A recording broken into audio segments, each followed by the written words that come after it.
When you think about myths and legends, we always focus on the gods and kings, right?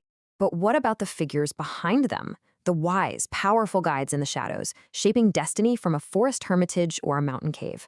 Well, today we're diving deep into one of the most powerful archetypes in all of human history, the sage. And we're going to trace this incredible journey from the ancient Vedic rishis of India all the way to the magical Ruesi hermits of Thailand. It's a story that spans thousands of years. So, who were these monumental figures? This is really the heart of it. And let me tell you, we're not just talking about quiet mystics. These were lawgivers, literally born from the mind of creation itself. They were mentors to the greatest heroes in epic poetry, and they were cosmic messengers who wove the very fabric of reality with sacred sounds. There were philosophers, scientists, and magicians, and their wisdom didn't just stay locked away in ancient books. No, it became a living, breathing force in a totally different culture thousands of miles away. Okay, so the whole story really hinges on two words, Rishi and Rushi. You can probably hear it. The Thai word Rushi comes straight from the Sanskrit Rishi, but this is way more than just a translation. A Rishi was the original blueprint, an ancient Indian seer, a composer of divine hymns, a figure of pure scripture. A Rushi, though, is the evolution. He inherits all that, but in the Thai tradition, he becomes a master of spiritual and magical arts, a patron of hearing, of music, and of the incredible Sakyant tattoos. And that transformation is the journey we're on today. All right, here's our game plan. We're going to look at 12 of these legendary sages, and we'll break them down into a few groups. First up, we have the primordial lawgivers, the ones who basically set up the cosmos. Then, we'll meet the sages who mentored epic heroes and kings. After that, we'll explore the masters of knowledge who compiled and spread all this wisdom. And finally, we'll see how this amazing legacy is still alive and well today. Okay, let's dive into our first group. These are the foundational pillars of everything. And get this, these aren't men who went out looking for wisdom. Nope, they were literally born from wisdom, emerging directly from the mind of the creator god, Brahma. Their job? Oh, just, to be the original priests and lawgivers, keeping the entire cosmos in working order. No big deal. So first up is Brigu, and this guy had some serious nerve. To figure out who was the most worthy of worship, he went and tested the top three gods, Brahma, Vishnu, and Shiva. Can you imagine the audacity? And what's so cool is how this role as a cosmic judge translates. In Thailand, he becomes Ruesi Priku, a master of divination and astrology that people still go to this day to try and understand their own fate. All right, next we have Anguirus. You can think of him as a kind of spiritual engineer. His tools? Fire and sacred sound, mantras. He specialized in fire ceremonies and mantra yoga, using them to build a bridge to the divine. And that fiery legacy, that power, it didn't just go out. It's still burning today in the rituals of Thai masters who invoke cosmic forces using his ancient methods. Now, Atri, he's literally a star. He's one of the 7 great sages, the Saptarishis, who formed the Big Dipper constellation. And like the others in this first group, he was mind-born, which means he represents pure, undiluted wisdom, right from the source. That classic image of the ascetic sage finding enlightenment in the quiet of the forest, that is Atri. And it's the absolute essence of the Thai Ruesi hermit tradition. Okay, rounding out our lawgivers is Vasishta, the ultimate royal priest.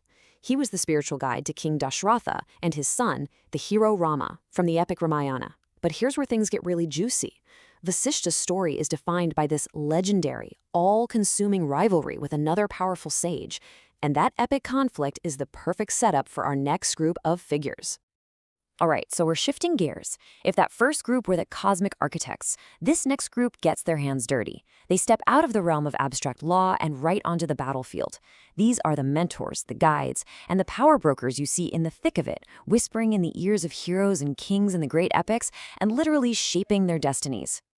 Remember that rivalry I just mentioned? Well, this is the other guy, Vishwamitra, and his story is absolutely incredible. See, he wasn't born a sage. He was born a powerful king. But after being humiliated by Vasishta's spiritual power, he became obsessed. He went through these unimaginable austerities, this intense self-discipline called tapas, and literally forced himself to transform from a warrior king into a brahmarshi, a sage of the highest order. And in Thailand, he's revered as Ruesi Wisa Meet, a master of protective magic whose hard-won power is still invoked by rulers. Next up is Bharadvaja, a man who was a walking paradox. On one hand, he was a master of Ayurveda, the science of healing and life. On the other hand, he was an expert in advanced weaponry. And this blend of life and death is so critical, because his son is Drona, the legendary teacher who trains all the heroes and villains for the epic war in the Mahabharata. So it makes perfect sense that his archetype in Thailand is a patron of both the healing and the martial arts. Now, in stark contrast to all that raw power, we have Kanva. He represents deep, profound compassion. He's the gentle guardian of the forest who finds an abandoned child, Shakuntala, and raises her as his own. He embodies this protective, nurturing wisdom that you can only find away from the chaos of the world. And that ideal is absolutely central to the Thai Ruesi, who draw their strength from the solitude of nature. And then there's Augustia. Wow. We are talking about some truly mythic, world-bending power here. The stories about him are just wild. When the Vindhya Mountains grew so tall they blocked the sun, he simply commanded them to bow down. When demons were hiding at the bottom of the sea, he drank the entire ocean to expose them. This colossal figure has a very direct and powerful presence in Thailand as Maha Rishi, a master of alchemy and some seriously potent protective magic. Okay, for our final group of sages, we're shifting gears. If the first group wrote the laws and the second group lived the epics, this third group, well, they're the librarians, the journalists, and the publishers of the cosmos. They don't just possess wisdom. Their whole job is to compile it, codify it, and transmit it, making sure the sacred knowledge is never, ever lost. We have to start with Narada, who might just be the most fascinating character of them all. He was born from Brahma's mind, but was cursed to wander the cosmos for choosing pure devotion over his worldly duties. But here's the brilliant twist. His curse became his purpose. He became the ultimate cosmic messenger, the universe's first journalist, always showing up at pivotal moments to share news or stir up trouble, all for a higher purpose. So it's a perfect fit that in Thailand, he becomes Ruesi Narat, the patron saint and teacher for all musicians and performers. So if Narada is the reporter out in the field, Vyasa is the editor-in-chief back at the office. In fact, his name literally means compiler or arranger, and his contribution is just staggering. He's the one credited with taking the single primordial Veda and organizing it into the 4 distinct Vedas we know today. As if that wasn't enough, he then also authored the Mahabharata, the longest epic poem in the world, and all 18 major Puranas. He's the ultimate librarian of the Hindu canon, an archetype honored in Thailand as Ruesi Vyas, the great keeper of sacred texts. Of course, every great compiler needs disciples, and Jaimini was one of Vyasa's best. But he wasn't just satisfied with knowing the rituals, he wanted to understand the philosophy behind them.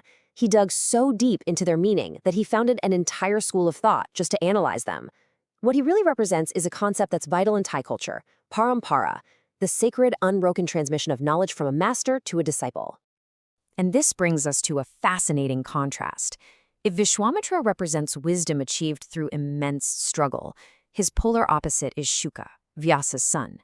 He was born with complete spiritual realization, already detached from the world. His story shows that the highest knowledge isn't always a hard-won prize. It can be an innate state of being.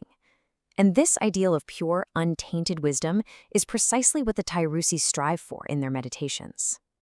So, wow, we've journeyed from cosmic lawgivers to epic mentors and divine scholars. But what does it all mean today? Why does any of this matter? Well, this is where we see how these ancient figures transcended time and geography to become part of a living, breathing spiritual tradition.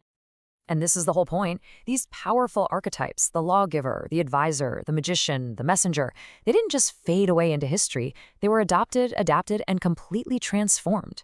They became the 108 Ruesi of Thai tradition, living patrons whose wisdom is invoked daily in art, in healing, in the ink of Sakyant tattoos, and in the protective power of amulets. This journey from Rishi to Ruesi isn't just history. It's a brilliant example of how mythology stays alive, breathing new meaning into new cultures. This journey leaves us with one final question to think about. We've seen how ancient cultures identified and revered their sources of wisdom, the sages who could see the past, guide the present, and shape the future. In our own world today, a world that is just overflowing with data but often starved for clarity, where do we look for these same archetypes of enduring wisdom? It's something to think about.